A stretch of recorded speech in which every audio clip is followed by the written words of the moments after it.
everybody. It's me, Jason Sweatman. I'm new to Spreaker. I want to tell y'all a story about when I was incarcerated in the Louisiana Department of Corrections at a private prison facility. It was at LaSalle Correctional Center in Alla, Louisiana.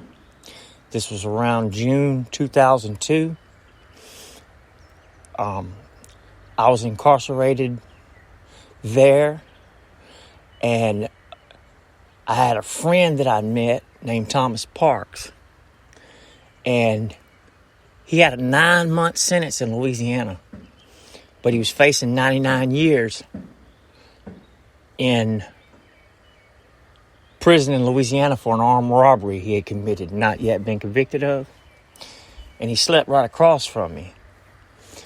And what he would do is every day he'd tell me, man, I got to get out of here. I got to get out of here. And I just thought he was bullshitting, because, I just figured he was talking shit, trying to impress me because I was a little older, He was about 23. He didn't want to go to Mississippi and face those charges. Well, one night we were walking the yard after I'd worked out. And he'd been saying this. And he told me, he said, if you was me, how would you get out of here? Well, I'm not thinking the guy is for real, but, excuse me, the car's passing by. I'm not thinking the guy is for real, but what I told him was, see that crack in the fence? It was a crack about 2 feet long with a razor wire. Comes together from two different fences. And I said, well, that's where I would go.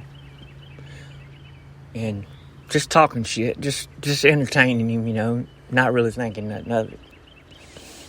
Well, a couple days later, I'm walking the yard again. He goes, hey man, I want you to come over here and tell me if you can see me. I said, what are you talking about? He said, just tell me if you can see me. Walk the yard and tell me if you can see me. And I walked the yard, did a circle and come back around. Did another circle and he came out. I said, no, man, I couldn't see you. Where were you? He said, I was hiding behind the air conditioning unit at the central heating and air conditioning unit on the yard. It was between the two dorms. It was just a narrow little walk. It wasn't a walkway. It was this narrow passage. And what happened was, all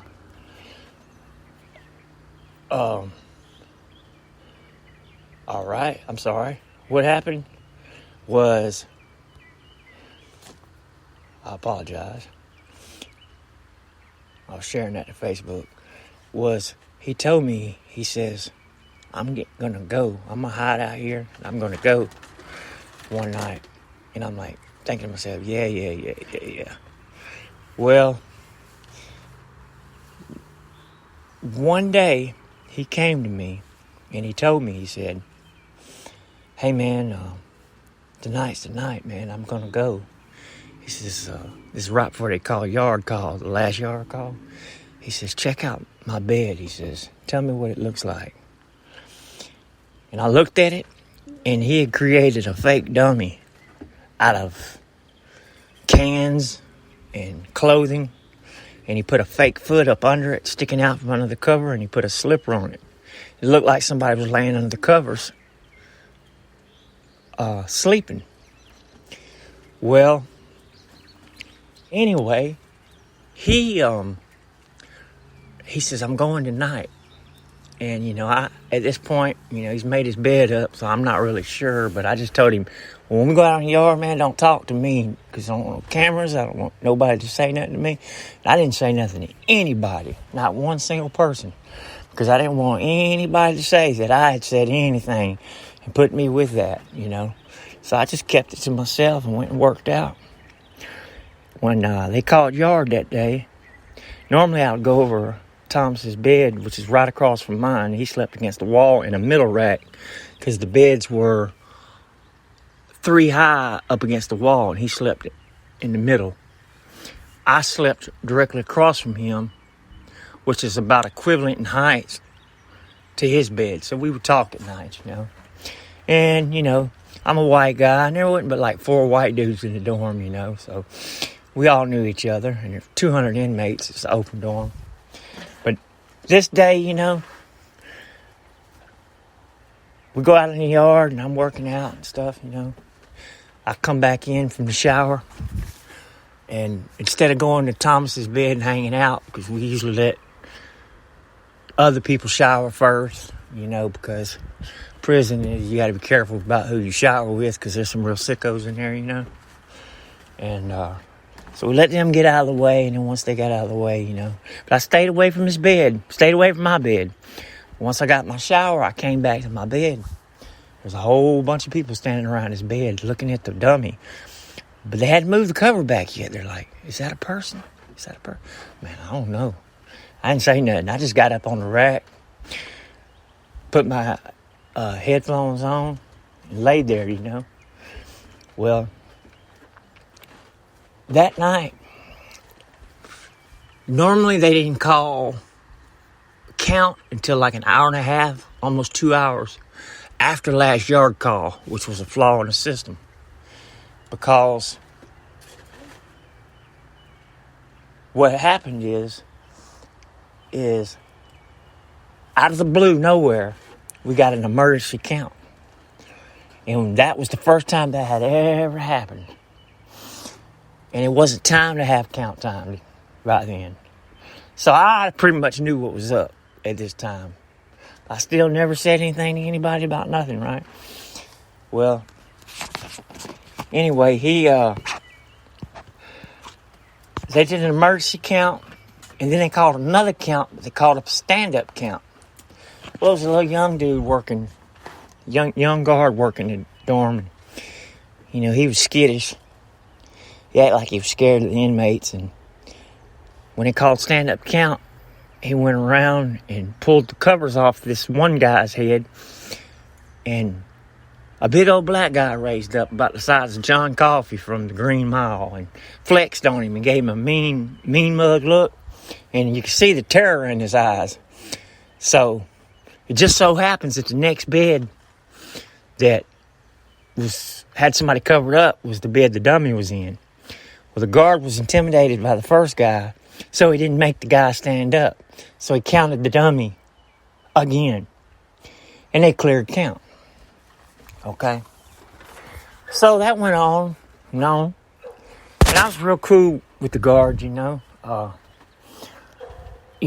they liked me.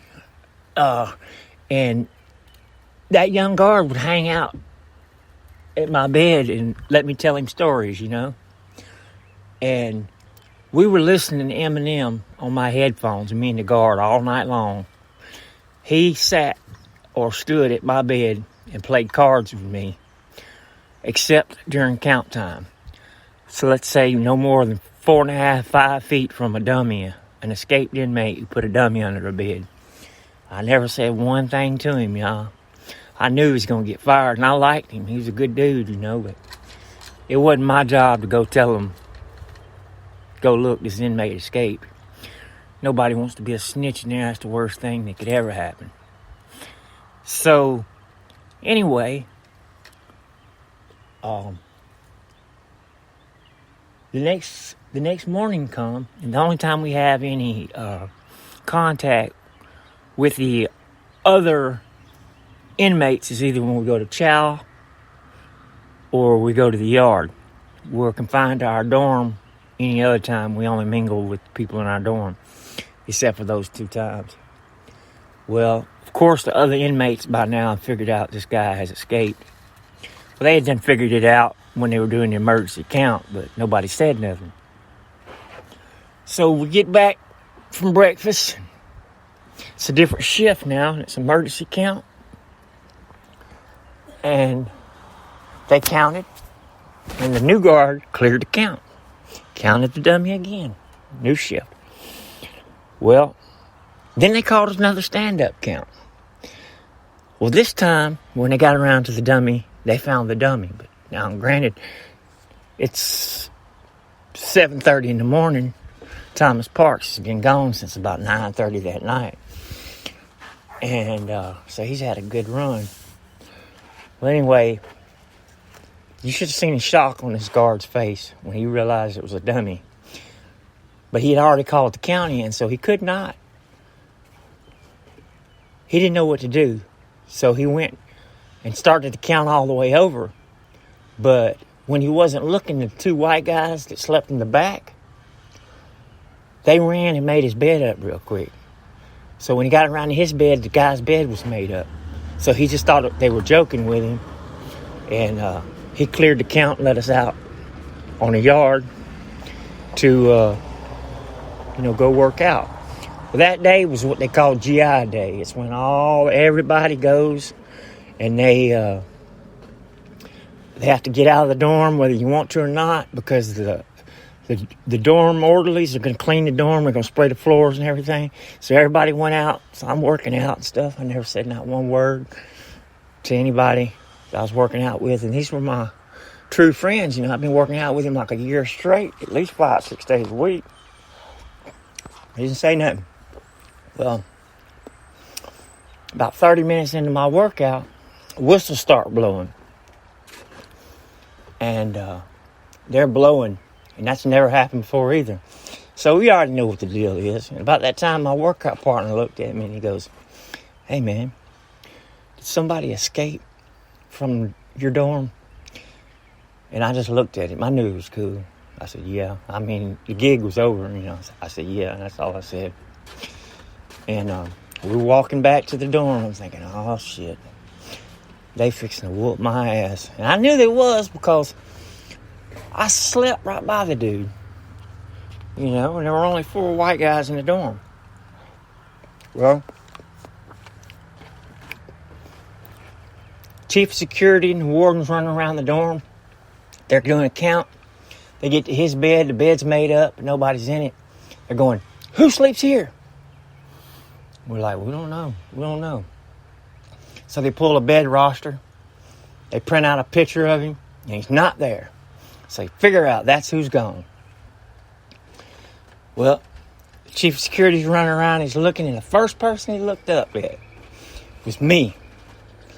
And see, I had just got out of the hole for a dirty urine, so I was already on the bad side. Not a dirty urine, for possession of a little bit of marijuana, because somebody had borrowed my dominoes and placed a roach of marijuana in my dominoes case and returned them and then sent the police on me. That's how raw they play it in there. But I tested clean. I did not have a dirty urine. That's my bad. Not that time, at least. Anyway, so he looked up at me and he said, "Sweatman, come here." And then he went through the dorm and he looked at all the other 2 white guys and he called them out. Well, they put us out on the hall, handcuff us and take us and put us in a cell together. And we're sitting there talking, like, oh shit, what's fixing to happen, And about 5 minutes later, the chief of security, I think his name was Chief Hayden, and the lieutenant, who was eventually captain, his last name was Tingle, called me out first. And on the way down the hall, we stopped at the laundry room. There was this guy working in there I knew, and the chief of security, Chief Hayden, asked him, or Gaydon or Hayden or something like that. It's been a long time. We're talking 2002, so memory's a little off, but he asked him for a towel. I'm thinking, what's this towel for, Thought he had to clean up something. We get to the chief of security's office, and he goes to wrapping that towel around his fist. Now, granted, I'm handcuffed behind my back. And they start interrogating me. They want to know how he got out, what happened, and, and I'm like, I don't know, I don't. I wasn't about to say something and get myself in trouble because I didn't do nothing. I just didn't tell on him, Well, but it ain't my job. Well, they pull me out. They're beating me in the stomach and they're choking me. There's a 2.5-pound Olympic weight plate.